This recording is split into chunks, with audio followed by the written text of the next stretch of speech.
Tadeu, fala pra gente um pouco de conservatória. Como é que é isso?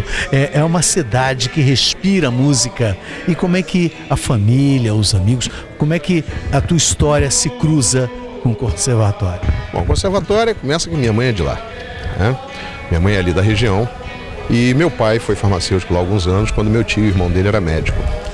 E meu pai ali fez um ambiente espetacular nessa área de música, porque naquela época não havia televisão, rádio. O conservatório, então, para ter um rádio, tinha 1 ou 2 rádios, né, em 1938. E meu pai acaba conhecendo minha mãe e, claro, como eu disse, fui criado num ambiente de música e vi tudo isso acontecer. E a gente nunca deixou de frequentar conservatório. Sempre estivemos lá, sempre participamos de tudo. Meu pai, o José Borges e o Gilberto, José Borges, padrinho. O Gilberto, um tio postiço, porque foi criado com a minha mãe, irmão do José Borges. E eu sempre criado no meio dessas 3 feras em termos de serenata.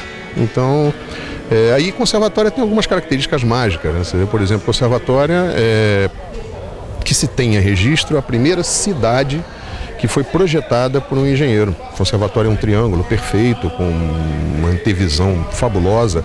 É uma cidade que foi projetada, preste atenção, em 1838, pelo César Capolino, um engenheiro italiano. E conservatório, em 1838, nós não tínhamos nem a máquina a vapor. O James Watt apresentou a máquina a vapor em 1872. Quer dizer, olha a diferença, 40 anos antes. Tadeu é história. Tadeu é cultura. Obrigado. Naquela época, o César Capolino já projetou as ruas e as calçadas de conservatório de maneira que hoje você para 2 automóveis, um de cada lado, e ainda passa 2 no meio da rua. E as calçadas têm cada uma 4 metros de largura. E, como eu já disse, um triângulo perfeito. Tudo pensado no futuro, tudo pensado em tudo. Um trabalho de planejamento, né? Como eu sempre digo nos alunos e tudo, eu falo para eles que engenhar é a arte de prever. Né? E o César Capolino foi mestre em engenhar, né? Na engenharia que ele fez. E depois veio esse movimento do José Borges, que em 1958 entendeu que a música estava deixando de ser uma arte, passando a ser um produto. Então, o José Borges resolveu registrar a música arte, que a música arte para ele é aquela que se comunicava com a alma lírica do povo. Então ele encostava em amigos e perguntava: escuta, fala para mim aí uma meia dúzia de músicas que está guardada no teu sentimento. A pessoa falava, ele tinha uma memória fabulosa, então ele guardava essas músicas e ia anotando em casa. Afinal de um determinado período, ele já com uma quantidade de coleta de dados boa, ele fez uma enquete e verificou as 10 mais votadas, aspas no votadas. E isso ele transformou em umas placas de aço inoxidável, com o nome da música, o nome do autor, e pregou nas esquinas, em conservatório, numa noite, ele, o meu pai, Luiz Magalhães, o Gilberto, irmão do Zé Borges, meu tio postiço, que eu digo, e o Irineu.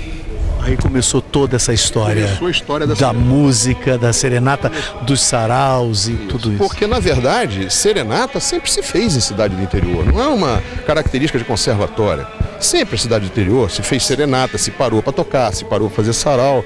Agora, registrar a música, transformar a cidade numa cidade musical, como definiu o jornalista, o Noronha Santos, bastante tempo, uns 30 anos mais ou menos, um pouco mais atrás, ele definiu que o conservatório era a última trincheira para a preservação e defesa da música romântica brasileira. Bonito isso. E foi o Noronha Santos que escreveu isso. Ele era do Instituto Brasileiro. E hoje a cidade respira música, a cidade tem um boom também no turismo da cidade por conta da música.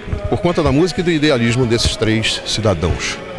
E esse movimento fez com que o conservatório, hoje a gente ainda não está eu não tenho os dados atuais, mas eu digo para você que até poucos anos atrás, eu digo pouco menos, 4, 5 anos atrás, o conservatório mantinha durante muito tempo taxa de desemprego, zero. Por conta do movimento turístico em função da serenata, um movimento sem nenhuma pretensão. O Zé Borges não admitia, nem o Zé Borges nem nenhum dos outros 2 admitia a entrada da política, nem do comércio, que era uma questão de idealismo dele, né? Eu não vejo nenhum crime nisso, mas era um idealismo dele, e a coisa sempre fluiu muito bem, sempre funcionou muito bem, era tudo, a casa era dele. Deixa eu te fazer uma pergunta, Tadeu. Pega o teu violão e bota essa emoção para fora. Quando se fala em conservatória, quando se fala dessa história bonita, quando se fala da tua infância, qual é a primeira música que vem no teu coração? Não me responde. Toca. Não me responde. Essa música tem uma história, não tem jeito. Toca. Eu toco, toca. não tem problema. E depois a gente conta a história. Que diria assim: ó lua branca de fulgores e de encantos, se é verdade que ao amor tu dás abrigo, vem tirar dos olhos meus o pranto, desculpe, vem matar essa paixão que anda comigo. Por quem és, desce do céu, ó lua branca, essa amargura do meu peito, vem arrancar. Isso é conservatória. Da tua compaixão, vem por Deus iluminar meu coração. E a história por trás dessa canção? A história por trás dessa canção é que quando meu pai e Gilberto chegam em conservatório, encontram o irmão mais velho de minha mãe, tio Geraldo de Andrade Delgado, cantando essa música sentado no banco da praça. E aí os inspirou, que eram todos eles envolvidos com música. Zé Borges adorava música, Gilberto também, e meu pai mais ainda, que como eu disse, era músico de rádio. Então, todas as vezes que se falava da serenata de conservatória, o Zé Borges fazia questão de registrar que o irmão mais velho de minha mãe, quando ele chegou em conservatório, já encontrou o Geraldo Delgado tocando essa música lá. Então, quando fala de conservatória, a primeira coisa que me vem na cabeça, até porque pela imagem da mulher, Chiquinha Gonzaga, que é a autora da música, foi uma tremenda mulher que no final do século XIX revolucionou, enfrentou a sociedade inteira a troco de o prazer da música, chegou a reger... Defendendo a sua arte. Defendendo arte, e uma mulher, que naquela época isso era um clube do Bolinha, era só dos homens, só os homens poderiam ficar no sereno, né? Era um absurdo uma mulher se envolver com música, e no entanto a Chiquinha enfrentou tudo isso. Como eu aprendi com o Zé Borges, com meu pai, até na minha criação, sou fã incondicional das mulheres. Como disse um amigo meu que eu me dou com ele, o Juca Chaves, ele disse assim, dizem que a mulher é sexo oposto. Oposto para eles, para mim é o ideal. É o ideal, com certeza, não tenho dúvida. Esse é Tadeu Magalhães.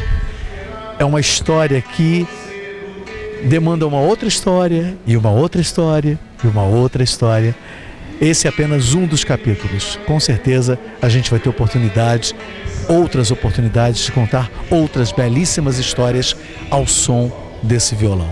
Querido, muito, muito obrigado pelo carinho, pela generosidade dessas histórias que você contou pra gente aqui. Eu é que agradeço a vocês por nos dar essa oportunidade de divulgar.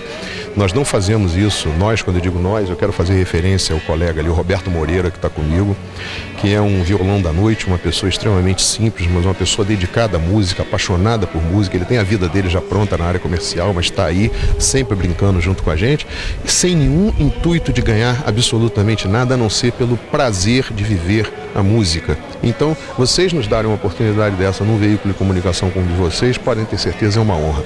Obrigado. Sucesso sempre. Obrigado. Madureira em Destaque.